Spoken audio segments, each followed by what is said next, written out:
कानून को मानेंगे, उसकी हिदायत को मानेंगे, क्योंकि उन कानूनों से किसी दूसरे को तकलीफ नहीं है। कोर्ट लागू करना नहीं है, आपकी नीयत खराब है। तो कौन जाहिल लोग हैं जो कहते हैं कि हम तलाक मार देंगे औरत को, घर में अगर ट्रिपल तलाक कानून बना दोगे? अल्लाह ने आपको बना, मर्द को बनाया तो औरत को भी अल्लाह ने बनाया है। कर रहे, सड़क पर कोड़े मार रहे हैं, गर्दन काट रहे हैं और वीडियो बना रहे हैं। विधवा की शादी दोबारा नहीं होगी, उसको मंदिर में बैठ के भजन कीर्तन करना पड़ेगा देवदासी। ये हमने मंजूर नहीं किया। हमने सती प्रथा को रोका कि नहीं रोका? मुर्गा भी, मुर्गी भी गर्दन काट के भूनी जाएगी, पकाई जाएगी। इसको आपने उससे भी क्या गुजरा कर दिया? हमने उस पर रोक लगाई। भाइयों को राम राम। दोस्तों स्वागत है दबार डिबेट शो में। दोस्तों आज के डिबेट काफी शानदार होने वाला है, इसलिए आप लोग सुन रहे थे डिबेट को अंत तक देखिए। दोस्तों आज के इस डिबेट में यूसीसी विरोधियों की गुरुजी ने अच्छी तरह से क्लास लगाई है, क्योंकि यूसीसी विरोधियों ने बोला है कि हम अपने धर्म को फॉलो करेंगे, ना कि यूसीसी को हम फॉलो करेंगे। इस पे अग्रोत्री जी ने किस तरह से इन लोगों की क्लास लगाई है, सो आप लोग डिबेट को खुद से ही आनंद लें। चलिए शुरू करते हैं। बताया भी क्या है, हम वही करते रहेंगे। आप कानून कितने ही बना लें, हम दूसरे तरीकों से उसको फॉलो करेंगे। कुरान को मानेंगे, उसकी हिदायत को मानेंगे, क्योंकि उन कानूनों से किसी दूसरे को तकलीफ नहीं होगी। लेकिन ये क्यों लाया जा रहा है? पहला सवाल तो यही, लाया क्यों जा रहा है? पहले आप उनसे जाके पूछना कि केजरीवाल जी कह रहे हैं आपको यूनिफॉर्म सिविल कोड लागू करना नहीं है, आपकी नीयत खराब है। पिता के तौर पर जो मुझे बात समझ में आई, सारा शब्दों का खेल इसलिए रचा जा रहा है कि स्त्री के साथ हम कैसा व्यवहार करें, ये अधिकार पुरुष के पास में रहे। ये तर्क ठीक नहीं, ये अमान्य होना चाहिए। यही बात मैंने ट्रिपल तलाक के समय कही थी। वो कौन जाहिल लोग हैं जो कहते हैं कि हम तलाक मार देंगे औरत को, घर में अगर ट्रिपल तलाक कानून बना दोगे? मार के दिखाइए, जेल जाएंगे, लाठी खाएंगे। तमाशा बना दिया है। अल्लाह ने आपको बना, मर्द को बनाया तो औरत को भी अल्लाह ने बनाया है। वो अपनी संतानों में भेद करेगा।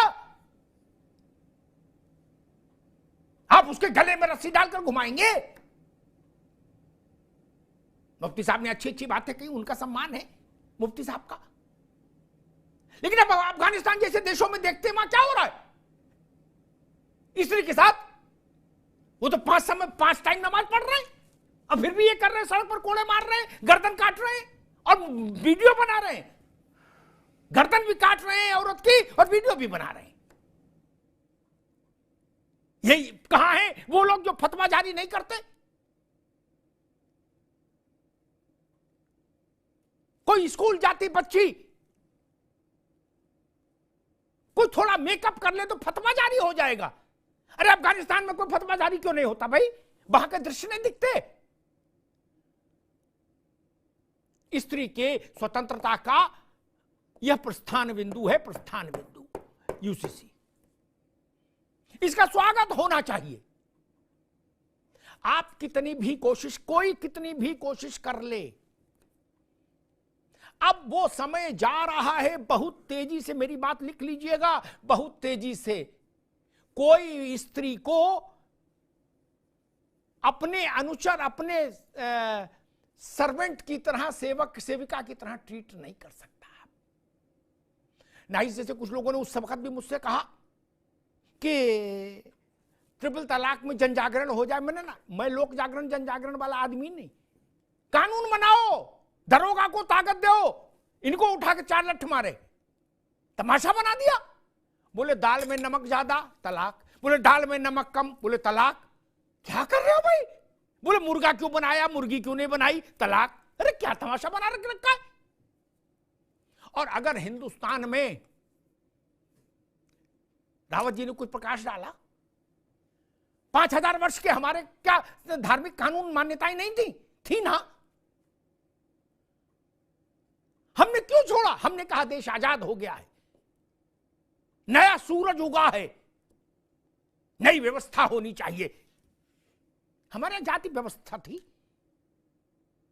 वर्ण व्यवस्था, जाति व्यवस्था नहीं। जाति व्यवस्था शब्द गलत है, वर्ण व्यवस्था थी, उसको दूषित कर दिया जाति व्यवस्था में। खैर, विधवा का मसला था, सती प्रथा थी। हम लोगों ने कानून बनाए कि नहीं बनाए मुफ्ती साहब? हमने कानून बनाए। हमने मतलब भारत ने, कि विधवा की शादी दोबारा नहीं होगी, उसको मंदिर में बैठ के भजन कीर्तन करना पड़ेगा, देवदासी। ये हमने मंजूर नहीं किया। हमने सती प्रथा को रोका कि नहीं रोका? भारत के हर भूभाग में सती प्रथा की परंपरा थी। रोका ना, पूरी सख्ती के साथ रोका, क्योंकि हम इस पाशविकता के साथ खड़े नहीं हो सकते कि स्त्री को जिंदा जला दिया जाए। अरे मुर्गी भी गर्दन काट के भूनी जाएगी, पकाई जाएगी। स्त्री को आपने उससे भी क्या गुजरा कर दिया? हमने उस पर रोक लगाई।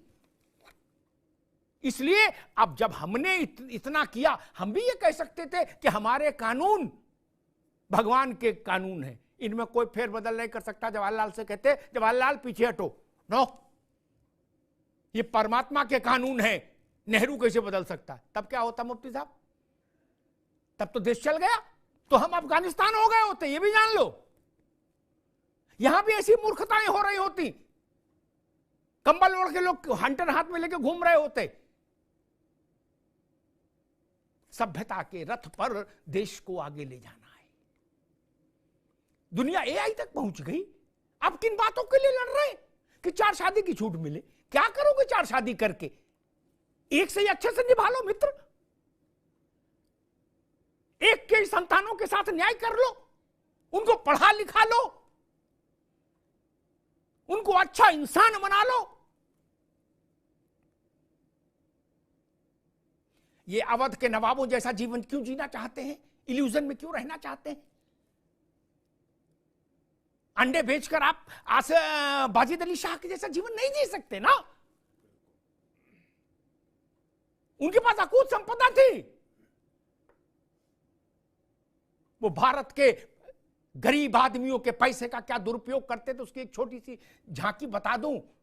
रावत साहब, बहुत कम लोगों को पता होगा, अवध के एक नवाब थे नाइस, उनकी बेगम गर्भवती हुई तो उन्होंने एक चौतरे पर 1 करोड़ रुपए मूल्य की अशर्फियां रखवाई और उसमें उनकी लात लगवाई बेगम की, और उसके बाद नौकरों से कहा लूट लो। ये नवाब साहब अपने घर से लाए थे खेती करके पैसा? नहीं ना, ये हमारा पैसा था। वैसा जीवन जीना चाहते हैं क्या कि 4 इधर घूम रही, 4 उधर घूम रही, 4 पीछे 4 आगे? ये नहीं चलेगा, बंद होना चाहिए। और मैं नाइस की इस बात से सहमत नहीं, हालांकि अधिकांश बातों से मैं नाइस की सहमत हूं, लेकिन इस बात से सहमत नहीं। उन्होंने ठीक है, ज्यादा बवाल नहीं हो शायद इस इंटेंशन से उन्होंने कहा कि ज्यादा हाय तौबा ना मचे कि भाई चलो ऑप्शनल भी रख लो। नहीं, ऑप्शनल से चीजें नहीं सुधरेंगी। अगर भारत में सती प्रथा निषेध कानून ऑप्शनल होता कौशिक जी, तो भी लोग औरतों को जबरन मुंह में कपड़ा बांध के चिता में झोंक देते, कहते नहीं नहीं चाची ने मंजूरी दी थी क्या, और रावत जी से गवाही दिला देते कि रावत जी के सामने चाची बोली थी हम सती होंगे। लो, हमने ऑप्शनल नहीं रखा। ड्रामा कराइए, सती का जेल जाएगा, पूरा गांव जेल जाएगा, हमने कानून में ये किया, पता है? नाइस। सती प्रथा में हमने उस कानून को स्वीकार किया, पूरा गांव जेल जाएगा। जितने जिंदाबाद का नारा लगाएंगे सबको लठ मारो। आपके लिए कानून क्यों नहीं लागू करेंगे भाई? अच्छा लगे तो, बुरा लगे तो, देश में कानून एक से ही होने चाहिए। तो इन जैसा लोग हमेशा संविधान का विरोध करते हैं और बोलते हैं शरिया लागू करेंगे। दोस्तों, इन जैसा लोगों के लिए क्या राय है, आप लोग कमेंट बॉक्स में अपनी राय जरूर बताएं। चलिए मिलते हैं कोई नेक्स्ट डिबेट में, तब तक के लिए जय हिंद, जय भारत, वंदे मातरम।